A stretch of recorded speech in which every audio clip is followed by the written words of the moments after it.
Suppose you drop your mobile phone onto a hard surface. What will happen? The screen may or may not crack, right? This depends on how your mobile falls, that is, the orientation as well as the height from which it has dropped. Similarly, when molecules collide, what will happen?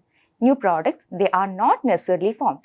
In this video, we'll see the collision theory of chemical reactions, how reactant molecules collide and result in the formation of products. Collision theory, it was proposed independently by Max Strauss in 1916 and William Lewis in 1918. This theory explains the energetic and mechanistic aspects of chemical reactions. This theory is based on the kinetic theory of gases.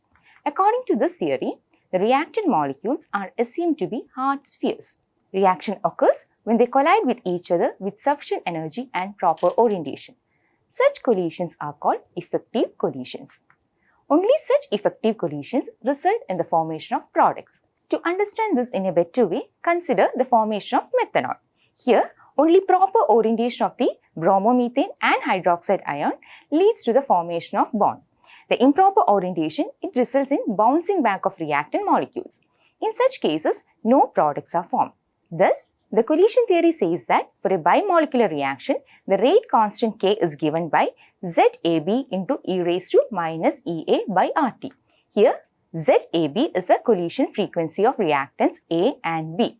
This gives the number of collisions per second per unit volume of the reaction mixture. When e raised to minus EA by RT represents a fraction of molecules with energies equal to or greater than activation energy, then collision frequency Z, it can be compared to the frequency factor A in the Arrhenius equation. Nevertheless, for complex molecules, this equation shows significant deviation. This indicates for effective collisions, molecules must collide with sufficient kinetic energy called threshold energy, and they also should have a proper orientation. As mentioned earlier, such collisions are called effective collisions. This will facilitate breaking of bonds between reactants and formation of products. Note, all collisions does not lead to products. In order to account for effective collisions, a factor P called the probability factor or steric factor is introduced in the equation. Then, according to collision theory, the rate is given by Pz into e raised to minus EA by RT. P refers to collision between molecules with proper orientation. Thus, you may say collision theory has taken into account the steric factor to obtain a modified Arrhenius equation. Thus, in collision theory, the activation energy and proper orientation of the molecules together determine the criteria for an effective collision.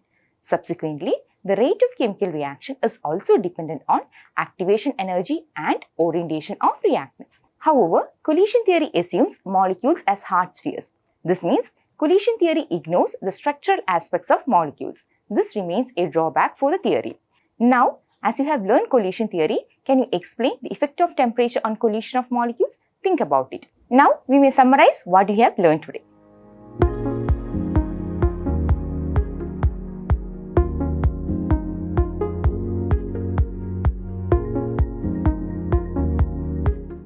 Manorama Horizon. Learning made simple.